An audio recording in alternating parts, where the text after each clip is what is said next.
La Chine s'engage à approfondir les relations avec l'Afghanistan, le Kazakhstan et l'Inde. Des centres de formation pour préserver l'artisanat tibétain. Des films d'animation chinois présentés au festival d'Annecy. La Chine lance son marché d'innovation scientifique technologique. La Chine reste le pays le plus prisé pour les investissements mondiaux. La coopération commerciale et la lutte contre le terrorisme figuraient en tête de l'ordre du jour de la réunion du président chinois Xi Jinping et du président afghan Mohammad Ashraf Ghani. Les deux dirigeants ont déclaré vouloir renforcer les liens économiques et commerciaux dans le cadre de l'initiative Ceinture et Route. Xi a félicité l'Afghanistan à l'occasion du 100e anniversaire de son indépendance, soulignant que la Chine soutenait le processus de paix dans le pays. Les deux pays se sont engagés à renforcer leurs dispositifs pour lutter contre le terrorisme et à préserver la stabilité régionale. Le président Xi a également rencontré son homologue kazakh, Kassym-Jomart Tokayev. Les dirigeants ont déclaré que les relations bilatérales avaient connu un développement remarquable au cours de ces 27 dernières années. Xi a appelé à un resserrement des liens dans le cadre de l'initiative Ceinture et Route et de la politique économique kazakh Bright Road.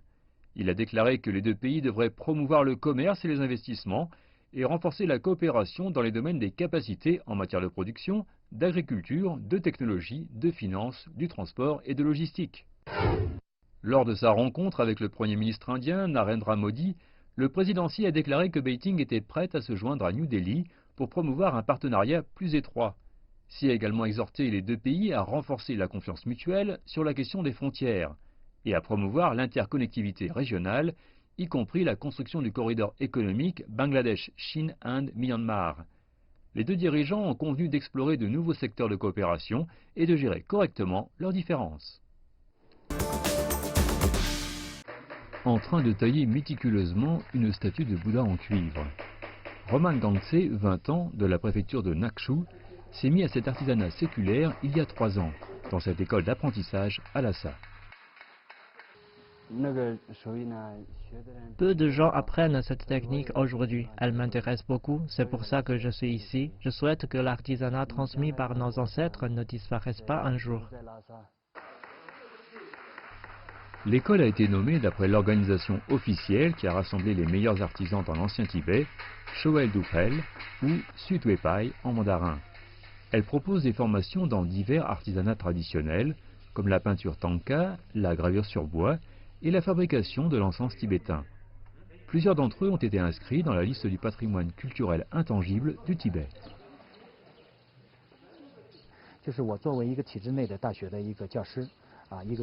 Nous voulons combiner l'enseignement académique universitaire avec l'apprentissage d'artisanat traditionnel dans des ateliers afin de former les élèves et d'en faire des artisans de haut vol ou même des artistes. Je pense que c'est un bon moyen de protéger les cultures ethniques. La plupart des élèves sont de jeunes bergers issus de familles pauvres ou des handicapés. Ici, ils n'ont pas d'argent à verser. À la place, ils peuvent se voir récompensés quand leurs œuvres seront mises en vente sur le marché. Ces dernières années, des centaines d'élèves sont sortis diplômés et ont débuté leur nouvelle carrière. Tous les héritages culturels font face au même dilemme. Comment maintenir leur vitalité à l'époque moderne? Donc, tout en préservant l'artisanat traditionnel, l'innovation pourrait être la meilleure voie pour s'en sortir. Et voici ce que l'établissement, qui est aussi une entreprise sociale, est en train d'explorer.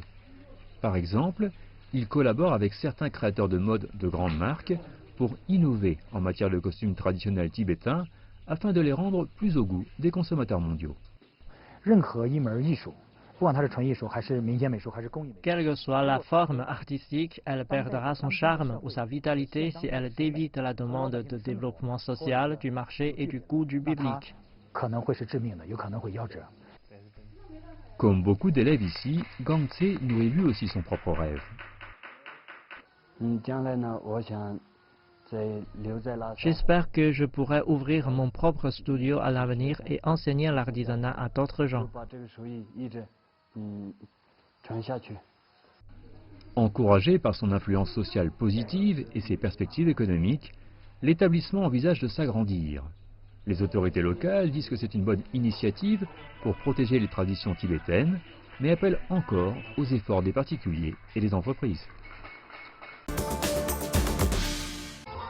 Le festival du film d'animation d'Annecy est l'un des plus importants du secteur et il se déroule chaque année. 13 films d'animation chinois ont été présentés mercredi par China Media Group, dont les séries Père et Fils heureux, Les oiseaux qui rendent hommage au phénix et La légende de la route de la soie, Chong Tien, l'envoyé. La plupart sont basés sur des contes du folklore chinois et des personnages historiques, ce qui aide les spectateurs à en savoir davantage sur l'histoire et la culture chinoise. Alors, ce sont des animations qui ont une qualité internationale, qui peuvent trouver des débouchés assez faciles sur les marchés européens et notamment le marché français.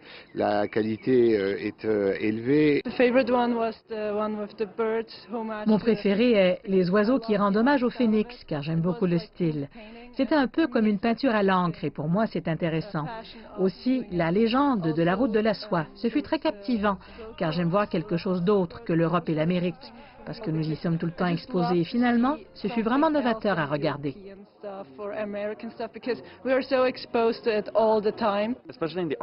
En particulier le style artistique. Je pense que c'est très important qu'un pays trouve sa propre identité et maintienne cette identité. Vous faites véritablement cela pour préserver cet aspect traditionnel au travers de toutes ces histoires. Le Festival international du film d'animation d'Annecy a débuté lundi en présence de milliers de professionnels du monde entier. La Chine reste la destination la plus prisée au monde pour les investissements grâce à son système industriel complet et à son marché de consommation prometteur, a déclaré Cao Fen, porte-parole du ministère du Commerce, lors d'une conférence de presse tenue le 13 juin à Pékin, réfutant les informations selon lesquelles les droits de douane américains amènent certains pays à quitter la Chine. La Chine a formé un système industriel complet avec une infrastructure de base adaptée. L'environnement des affaires s'améliore également, ainsi que le marché de la consommation qui évolue et qui offre de belles perspectives, a ajouté M. Gao. Il a également noté que la hausse des investissements directs étrangers en Chine témoignait également de la confiance des investisseurs étrangers dans l'économie et le marché chinois. Au cours des 5 premiers mois, l'utilisation réelle de l'IDE, investissement direct étranger par la Chine en dollars, a augmenté de 3,7% sur un an et atteint 54,61 milliards de dollars.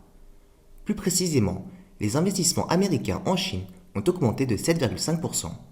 De plus, les coûts des droits de douane américains sur les produits chinois sont transférés aux importateurs, détaillants et consommateurs américains, a souligné M. Gao, citant des rapports du FMI et d'autres institutions telles que JP Morgan.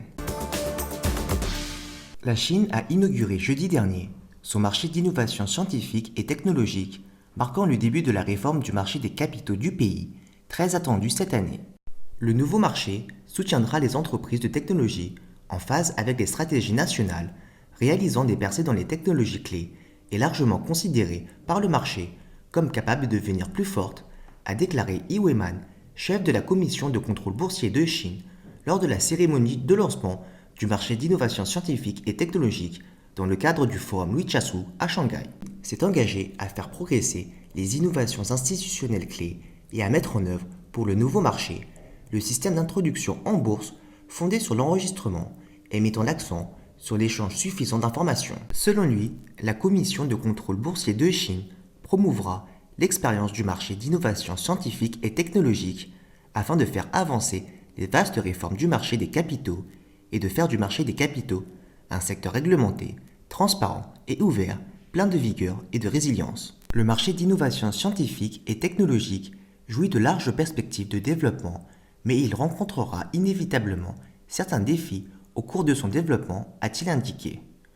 M. Yi s'est engagé à s'en tenir à une approche internationale axée sur le marché et fondée sur la loi, à respecter les règles du marché et à assurer la mise en œuvre solide de toutes les mesures de la réforme.